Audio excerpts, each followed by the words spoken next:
August 6, 1943. The waters of the Solomon Sea shimmered under a pale moon, fractured by the long shadows of islands that stood like silent sentinels.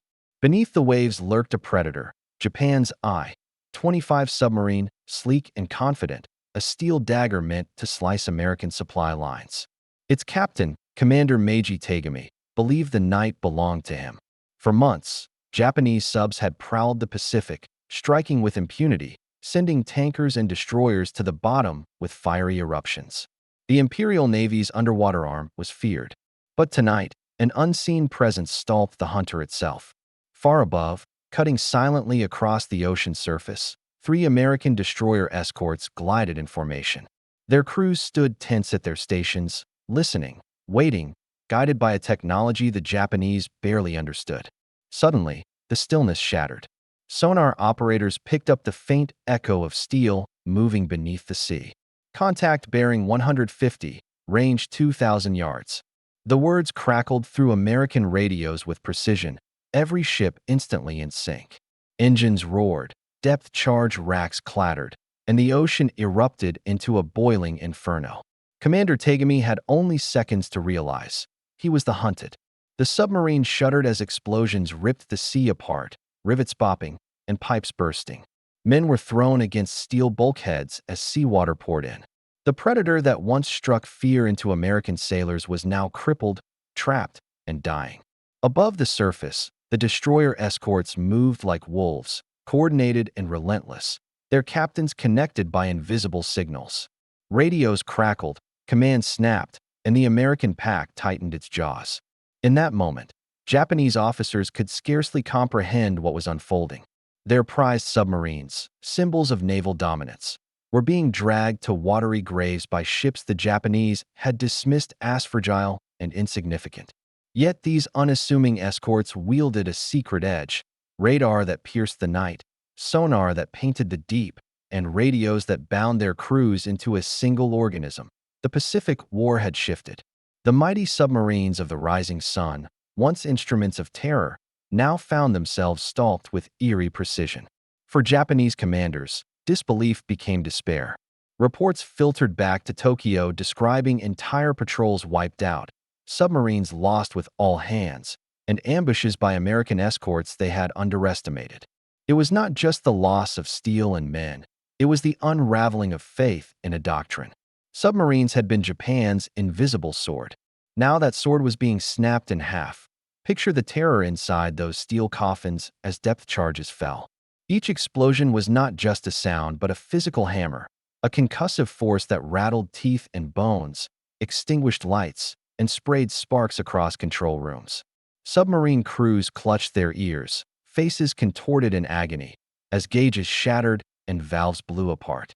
To surface was suicide. To dive deeper was death. American escorts had transformed the ocean into a death trap, tightening the noose with every pass. And yet, above this chaos, on the bridges of the U.S. ships, calm reigned. Captains issued orders with measured voices, transmitted instantly across squadrons. What to Japanese commanders appeared as luck was, in truth, orchestration. A symphony of steel and signal. By dawn, wreckage floated on the tide. Oil slicks spread like dark blood across the surface, and the once proud I-25 lay broken on the seabed. The Americans had proven something terrifying. No submarine, no matter how skilled its captain, could outmaneuver an enemy bound together by unbreakable communication and relentless technology. For the Japanese, this was a revelation that struck like lightning. How could small escorts, ships dismissed as mere protectors of convoys, hunt down and annihilate submarines built for dominance? How had the Americans developed such uncanny coordination, striking as though they could see through the very ocean? Shock turned into reports filled with disbelief. Tokyo's naval staff read accounts of submarines destroyed in rapid succession, ambushed in waters once thought safe. Commanders shook their heads. It defied the traditions of warfare they had known. And yet, for the men aboard those American ships, it was not mystery, but method. Every depth charge dropped was guided by sonar echoes. Every maneuver was coordinated through radios immune to static. Every kill was the result of doctrine forged not from tradition, but from innovation. Where Japanese submariners had trusted stealth and courage, Americans trusted networks and machines. As the months wore on, the pattern repeated. Japanese subs disappeared, one after another, hunted down by destroyer escorts and their technological arsenal.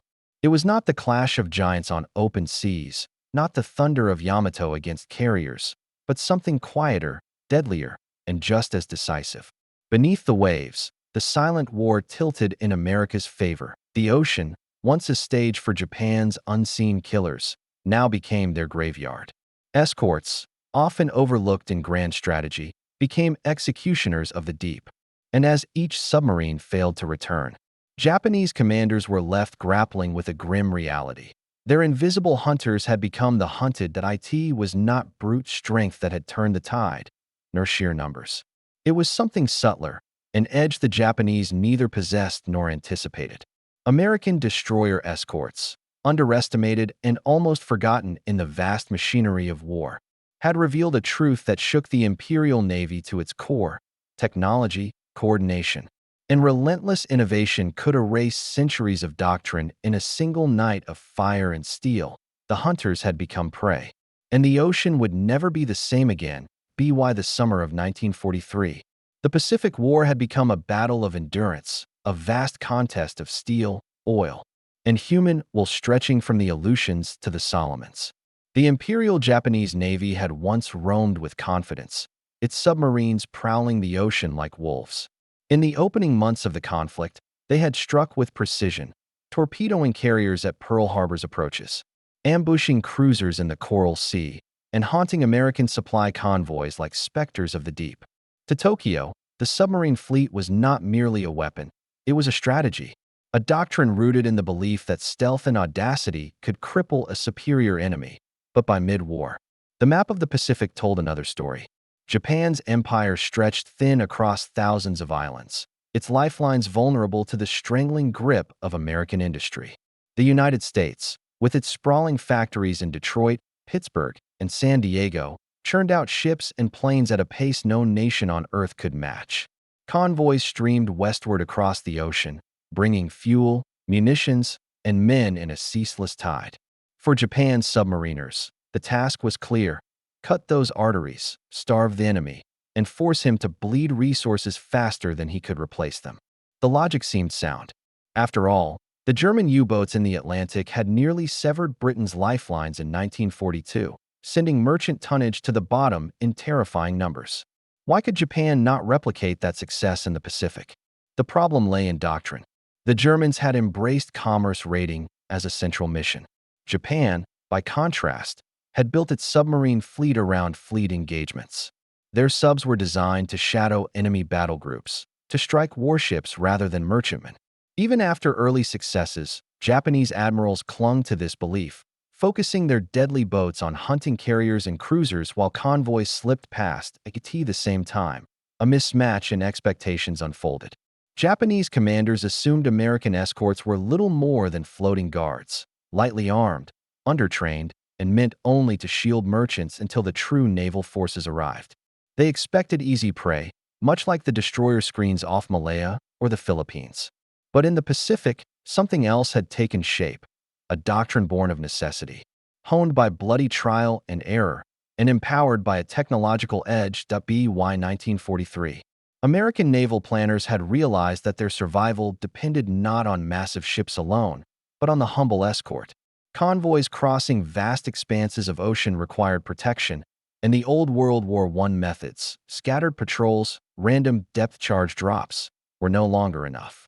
Out of this urgency grew a new breed of warship, the destroyer escort. Cheaper to build than a destroyer, smaller yet bristling with advanced electronics, these ships were conceived as hunters, not just guardians. They would not merely defend convoys, they would strike back at the Japanese. This was an alien idea.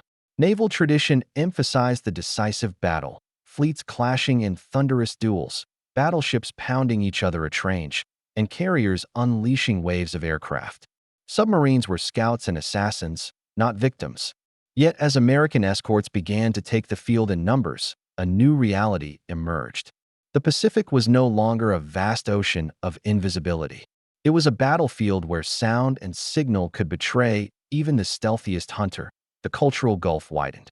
Japanese crews prized silence, intuition, and the skill of their captains to feel the ocean's rhythm and strike unseen. Americans, by contrast, embraced machinery, filling their ships with sonar domes, radar dishes, and frequency-modulated radios that cut through static. Where Japanese doctrine leaned on the individual commander's boldness, American doctrine fused entire squadrons into one brain. One voice. As 1943 bled into 1944, this mismatch became fatal. The Battle of the Atlantic had already demonstrated the value of escorts, but in the Pacific, the revelation came with sharper irony. Japan, the nation that had pioneered carrier warfare and long-range strikes, now found itself outpaced in the realm of detection and coordination. Every submarine lost to American escorts was not just a tactical defeat. It was a humiliation, a blow to a navy that prided itself on its martial spirit. Reports from the front carried a tone of disbelief. Captains described convoys moving with uncanny precision, escorts responding as though they shared one mind. Submarines reported being found in places they thought safe, struck down by depth charges that seemed to anticipate every evasive maneuver. Tokyo dismissed some accounts as exaggeration, yet the losses mounted.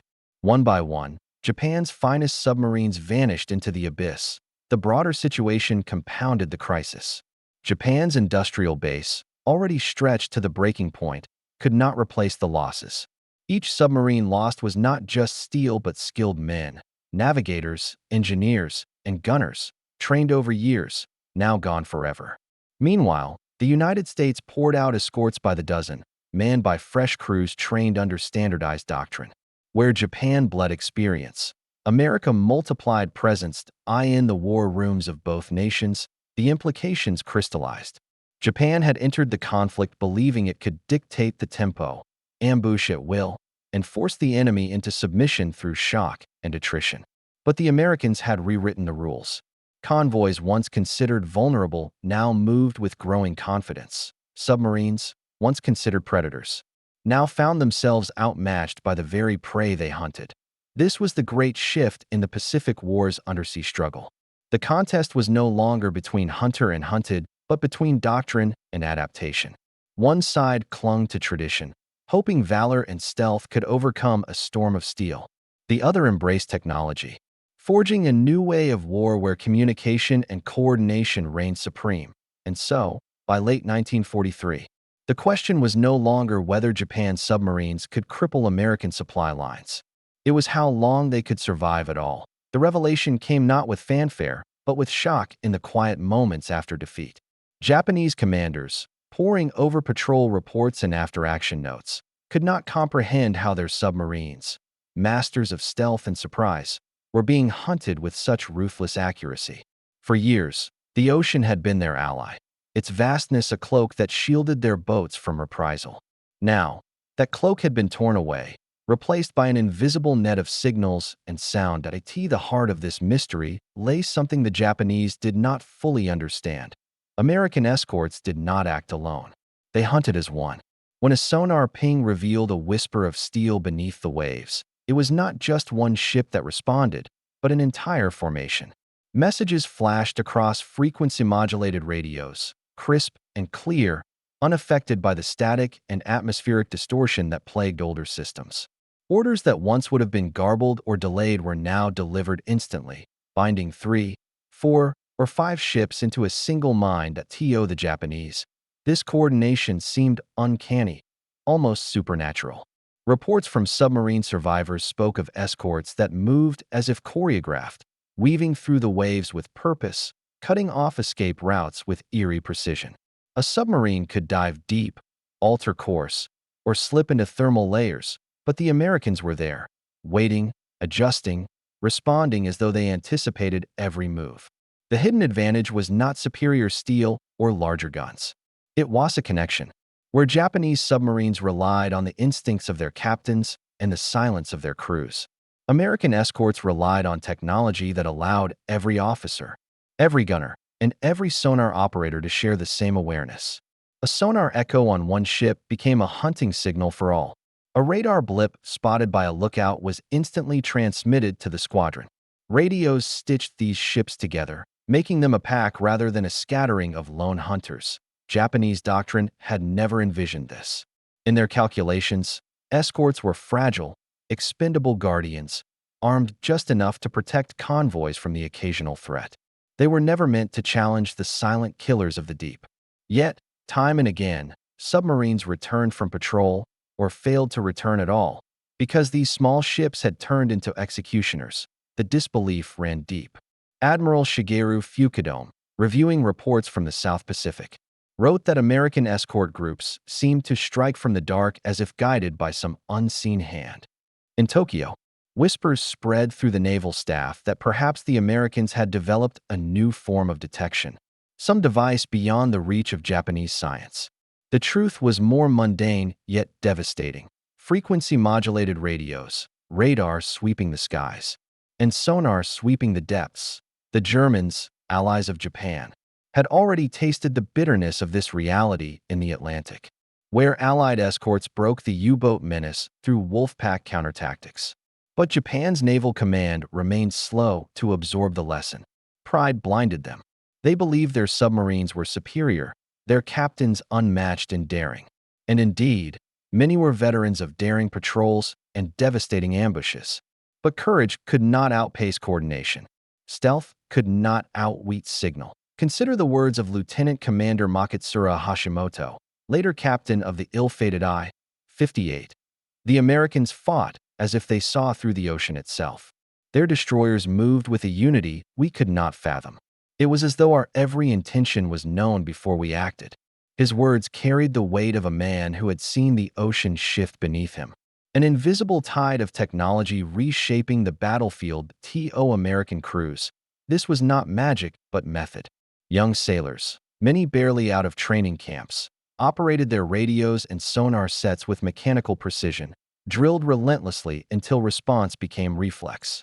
The escort ships, though humble in size, became amplifiers of information. One sailor's observation became a squadron strike.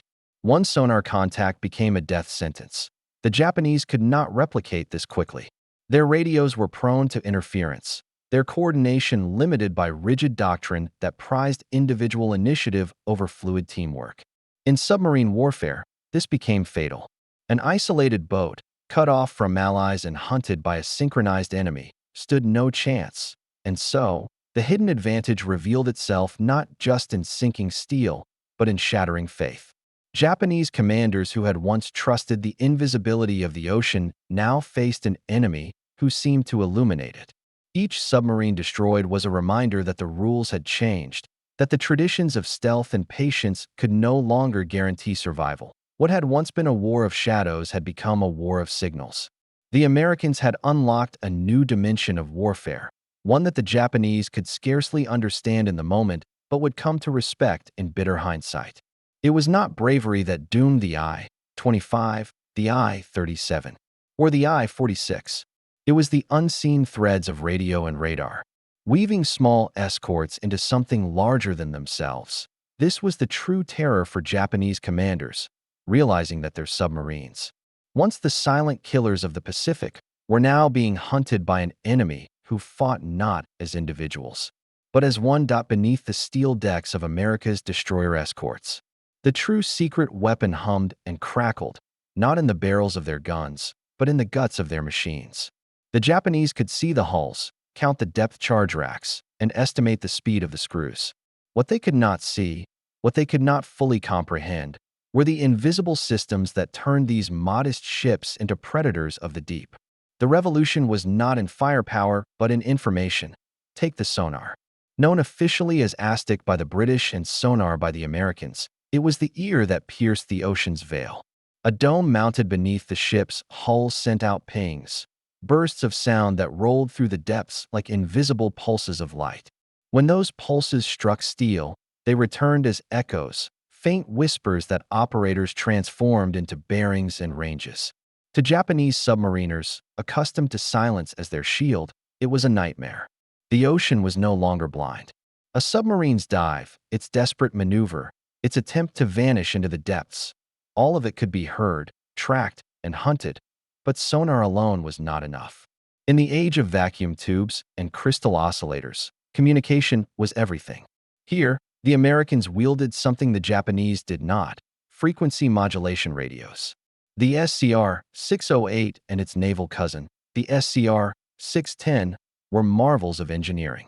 Weighing hundreds of pounds and built from thousands of components, they delivered clear, stable signals immune to the static that plagued traditional amplitude modulation. Storms, interference, the hiss of the ionosphere, all the chaos of the airwaves that often crippled Japanese sets, meant little to these machines. American escorts could speak to each other in real time, issuing commands with clarity. A sonar contact on one vessel became a firing solution for all: the German Fuji 5 and the Japanese Type 94. These radios were primitive in comparison. Their range was limited, their signals distorted, and their reliability fickle. Captains often hesitated to rely on them in the heat of battle, preferring hand signals or prearranged maneuvers. The Americans, by contrast, treated radios as arteries pumping lifeblood through the squadron. Orders, warnings, and confirmations all passed seamlessly, binding ships into one organism. Radar, too, transformed the battlefield. On American escorts, the SG surface search radar swept the seas with a frequency of 10 centimeters. Short enough to pierce fog and darkness, and sharp enough to pick out the periscope of a submarine slicing through the waves. Japanese submarines had once surfaced at night with impunity, recharging batteries under cover of darkness. Now, the night betrayed them. A thin mast breaking the waterline glowed on American scopes like a beacon, inviting destruction. The specifications told the story as clearly as the battlefield did. The SG radar could detect a submarine periscope at over 10,000 yards and a surfaced vessel at more than 15,000. Sonar, linked with improved depth charge projectors and Hedgehog mortars, extended the kill zone even deeper. American escorts carried racks of depth charges, Mark 6 and Mark 9 models, each packed with hundreds of pounds of TNT fused to detonate at precise depths. Later, the Hedgehog, a forward-throwing weapon, rained dozens of small bombs ahead of the ship. Unlike depth charges, which exploded regardless, Hedgehogs detonated only upon impact with a submarine's hull. For Japanese crews, this was terror distilled. No rumble of wasted explosions. Only silence followed by the sudden, cataclysmic shattering of their boat. Factories in Detroit, Cleveland, and Boston turned out these instruments of destruction in staggering numbers. The General Electric plants that once built household appliances now built radar sets. RCA filled its warehouses with radio components. The Naval Research Laboratory, working hand in glove with industry, perfected sonar arrays with relentless speed. Where Japan produced radios by the hundreds, America produced them by the tens of thousands. The destroyer escorts themselves embodied this industrial might. The Buckley class, the Cannon class, and the Edsall class, each between 1,200 and 1,400 tons, 300 feet in length, with speeds of 21 knots. Not as fast as fleet destroyers, not as heavily armed, but designed with a singular purpose: to hunt submarines.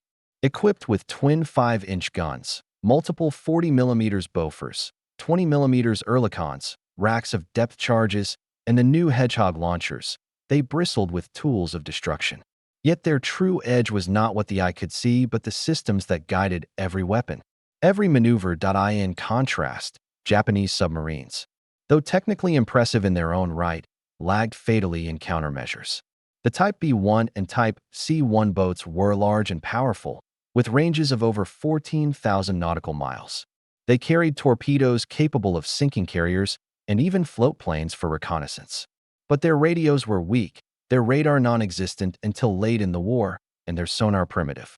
They were predators armed with claws, but blinded by tradition. What struck Japanese commanders hardest was not that their submarines were sunk, it was how swiftly and how methodically it happened. Reports described escorts converging with uncanny speed, depth charges set to the exact depths where boats tried towhide, and coordinated attacks that never seemed to let up. This was not chance. This was engineering translated into doctrine, technology sharpened into instinct. The inventors behind this revolution rarely saw the sea.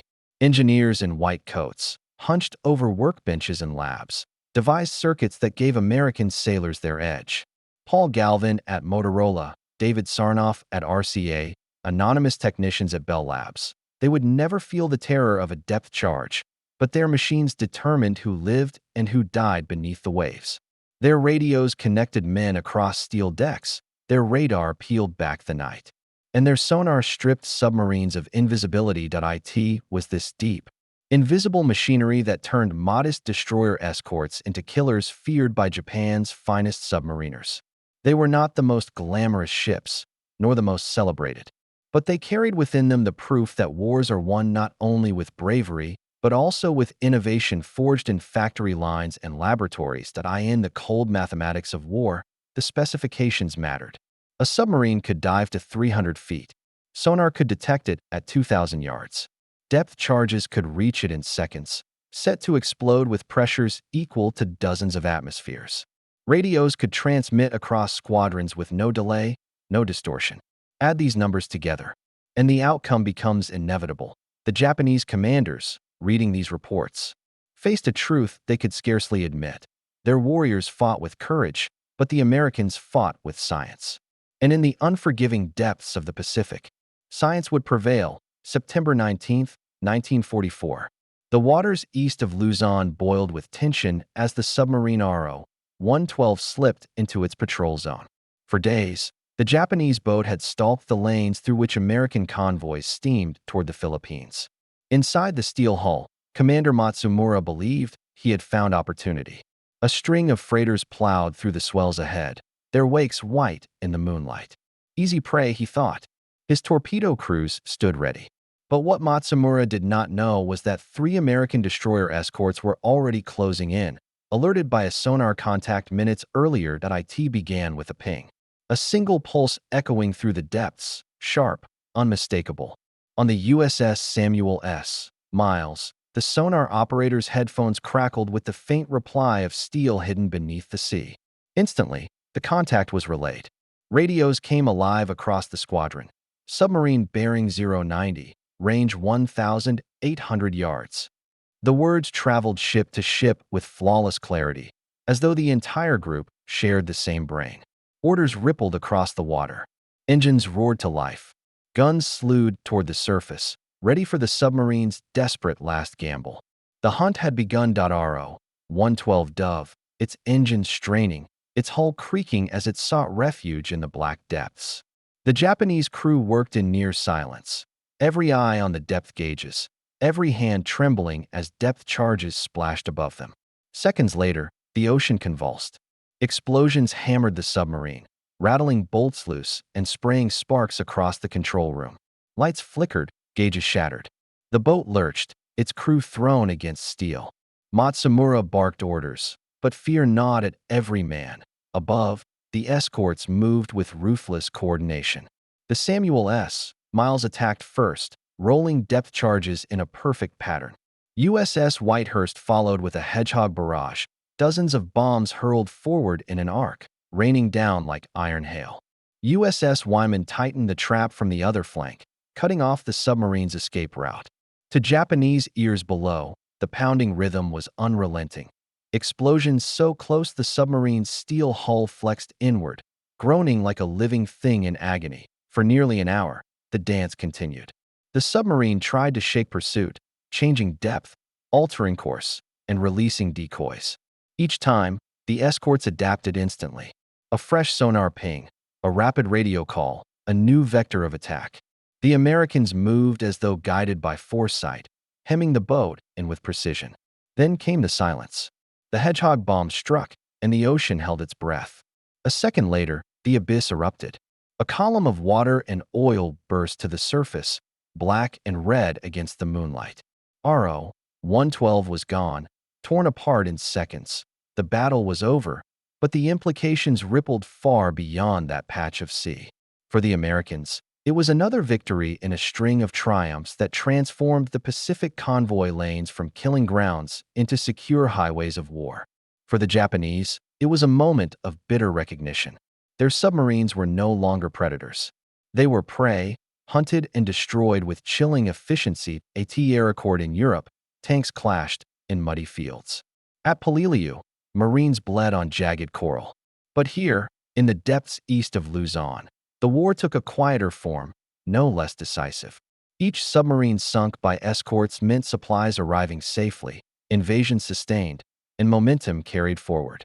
It was war by subtraction, erasing enemy boats until the ocean belonged to America, and it was not just RO-112. In the months that followed, dozens of Japanese submarines met the same fate. In May 1944, USS England sank 6 submarines in just 12 days, a feat unmatched in naval history. Her sonar and hedgehogs proved devastating. Her crew drilled to perfection. Japanese admirals could scarcely believe the reports. 6 submarines, all lost to a single escort in less than 2 weeks. It was humiliation sharpened into despair. The after-action reports tell the story with clinical precision. Sonar contact at range, rapid coordination across radios, depth charges and hedgehogs deployed in sequence, and target destroyed. Yet behind those words lay the terror of men trapped beneath the sea, knowing the enemy above could hear every move, anticipate every escape, and strike with weapons they could not match. Survivors were rare. More often, entire crews vanished without a trace, entombed forever in steel coffins on the ocean floor. For Japanese commanders, these battles exposed the flaw in their assumptions. They had dismissed escorts as secondary ships, their crews as second-rate sailors. They believed submarines, with their range and firepower, could dominate the Pacific as U-boats had dominated the Atlantic. Instead, they faced an enemy that had learned the lessons of convoy warfare, fused them with industrial might, and armed even its humblest ships with tools of annihilation. The Americans celebrated these victories not with parades, but with grim determination. Each submarine destroyed was another step toward crushing Japan's ability to resist. Escorts were not glamorous, not adorned with towering guns, or praised like carriers, but their contribution was vital. They were guardians, yes, but they were also executioners, ensuring that the Pacific's dark depths favored the Allies. By late 1944, the pattern was unmistakable. Japanese submarines ventured out, only to vanish into oil slicks and wreckage. Convoys sailed with confidence, their escorts weaving protective nets across the ocean. The tide had turned, not with a single decisive battle, but with 1,000 quiet hunts, each ending the same way: a submarine destroyed, a crew lost, a doctrine shattered. In the words of one American sailor aboard USS England, "We didn't just kill submarines. We killed their hope." Each sinking left more than wreckage in the sea. It left scars in the minds of those who fought beneath and above the waves. For the Japanese submariners, the psychological toll grew unbearable. Once they had been the silent hunters of the Pacific, men who slipped through the night with the confidence of predators. But as American destroyer escorts prowled with sonar and radar, that confidence rotted into dread. Every patrol became a gamble with death, every dive a descent into claustrophobic terror. Crews lived in constant fear of the ping, that sharp metallic note echoing through steel bulkheads, announcing that the enemy had found them. In the heat of pursuit, men sweated in the choking air of the submarine, ears ringing as depth charges detonated overhead. They whispered prayers to ancestral gods, clutched talismans, and fought back panic as bolts rattled loose and gauges shattered. There was no escape from the steel coffin, no reprieve from the crushing certainty that the next explosion might be their last. Survivors described it as a kind of living death, a terror that gnawed at the soul long before the sea claimed the body. For the Americans above, the effect was the opposite. Where the Japanese felt isolation, American crews felt connection. Radios kept ships united, voices crackling with calm authority across the squadron. The moment a sonar contact appeared, the task force became a living organism, each part moving with purpose. Confidence spread like fire. Sailors believed in their machines, in their doctrine, and in one another. Fear did not vanish. They knew a torpedo could still take them in an instant, but it was tempered by the certainty that they were not alone. This contrast shaped the larger campaigns. Japanese submarines, demoralized and cut down in staggering numbers, became less aggressive. Their attacks shifted, faltered, and diminished in scale. Some were ordered to focus on supply missions instead of hunting convoys, a humiliating demotion for warriors once hailed as the unseen sword of the emperor. Meanwhile, the Americans pushed forward with growing momentum. Every convoy that arrived intact meant more troops, more tanks, and more aircraft fueling the relentless advance toward Japan's heartland. The strategic consequences were enormous. Japan had hoped its submarines would cripple American logistics, choking the arteries that sustained the war effort. Instead, those arteries ran strong, protected by escorts whose coordination could not be matched. Entire campaigns, Tarawa, the Marianas, Leyte, were made possible because the ocean highways remained open. Without fuel, without supplies, and without men, no invasion could have been sustained. Destroyer escorts ensured that the Pacific War remained an offensive, not a defensive, struggle for the United States. But beyond the numbers, beyond the convoys delivered and the submarines destroyed, was the psychological shift. Japanese commanders felt it in their bones. Their submariners were not just being sunk, they were being broken. Letters recovered from captured officers spoke of despair, of crews convinced they were doomed before leaving port. Some wrote of hearing depth charges in their dreams, of waking drenched in sweat, haunted by the memory of steel groaning under pressure. The will to fight bled away, replaced by fatalism. The Americans, by contrast, carried their victories as proof of progress. Escorts may not have been glamorous, but sailors aboard them knew they were vital. Every sinking was recorded with pride. Every convoy delivered a silent triumph. Crews developed reputations and legends of skill and daring. The USS England's record of 6 submarines in 12 days became a rallying cry, a symbol of what coordination and technology could achieve. These stories boosted morale not just among escort crews but across the fleet, reminding all who fought that even the humblest ships could turn the tide of war. And there was a broader lesson taking shape. The Japanese submariners, cut off from allies and operating in isolation, fought alone against overwhelming odds. The Americans fought as networks, each ship a node in a larger web, each sailor a part of a collective strength. War had ceased to be about the courage of individuals and had become about the integration of men and machines. The very psychology of conflict was transformed. Isolation bred despair. Connection bred resilience. The results were visible in Tokyo's war rooms. Charts tracking submarine patrols became graveyards of red ink, marking losses that could not be explained away. Admirals questioned their doctrines, yet it was too late to change. By the time Japan tried to adapt by equipping some submarines with radar or reassigning missions, the damage was done. The men had lost faith, and faith is the lifeblood of warriors. For the Americans, victory at sea was reinforced with each passing month. Convoys moved freely, invasions rolled forward, and submarines that once threatened the war's lifelines now littered the seabed. Escorts carried this weight silently, rarely celebrated in the headlines, but deeply respected by those whose lives they saved. Veterans would later recall the strange duality of their work, the calm professionalism of dropping depth charges and the knowledge that below, hundreds of men might die screaming in the dark. The war at sea was not just a clash of weapons, but a clash of minds and spirits. In that contest, the Americans wielded a hidden advantage that reached beyond technology. It was the advantage of unity. Japanese submariners felt alone, abandoned in the depths. American escorts felt bound together, a pact that could not be broken. The ocean is a vast, merciless expanse. To fight upon it requires more than courage. It requires connection.